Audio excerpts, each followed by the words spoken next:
Australia's Prime Minister, Mr. Harold Holt, is missing.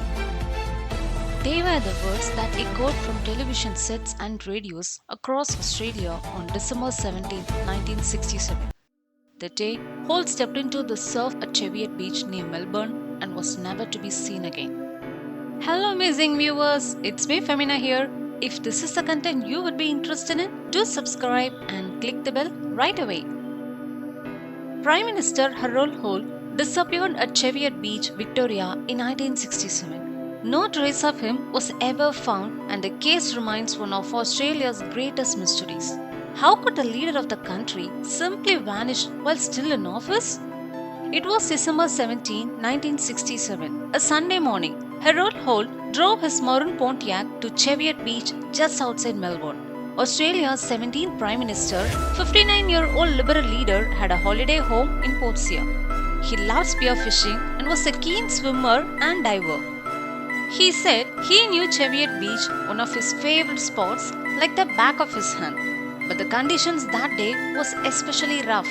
Those he was with described the tide as very high and the surf as very turbulent. Holt had swum there many times before. He did not hesitate in entering the water despite a large swell and visible currents and eddies. Holt swam into deeper water and was dragged out to sea. The others called out to him, but he didn't raise his arms or cry for help. He soon slipped under the waves and out of sight. Police were contacted and initiated one of the largest search operations in Australian history. A massive rescue operation began at 1:30 p.m. with dive teams sent out and spotters with binoculars scanning the water from the shore. By evening, nearly 200 people had arrived, including rescuers from Australia's Army, Navy and Coast Guard, the Marine Board of Victoria and the Department of Air. The search for Holt was exhaustive. Diving teams entered the rough waters repeatedly but were unable to find any evidence or clues to his disappearance. 2 days later, Holt was officially declared dead. On 22nd December, a memorial service was held at St. Paul's Anglican Cathedral in Melbourne. Thousands of people attended and flooded the streets around the cathedral. Former Australian Prime Ministers, President Lyndon Johnson, other world leaders and royalty travelled to Australia to pay their respects.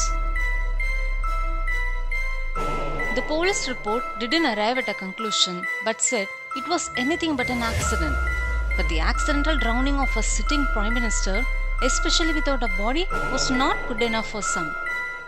One of the most outlandish theories is that Holt had been a Chinese spy for more than 20 years, was picked up by a submarine and taken back to China before Australia's intelligence service made the discovery. Holt's wife Zara dismissed this theory, reportedly saying he didn't even like Chinese cooking. John F. Kennedy had been assassinated in 1963, and Australian Labour leader Arthur Calwell had been shot at and slightly wounded in the 1966 election campaign.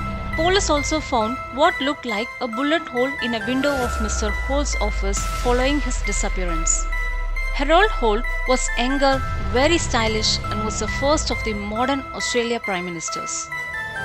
Despite his relatively short time in office, Holt secured a series of significant achievements, including switching Australia's currency to dollars and cents from the complicated pound and pence system. He deserves a more prominent place in the nation's history as a social reformer, an astute legislator, and a democratic advocate who brought humanity to Australia's highest elected office. What do you think? Is Harold Holt still alive? Did he commit suicide? Was he drunk or drugged? Was he a Chinese communist spy? Do comment your thoughts below. See you in another video. Bye bye.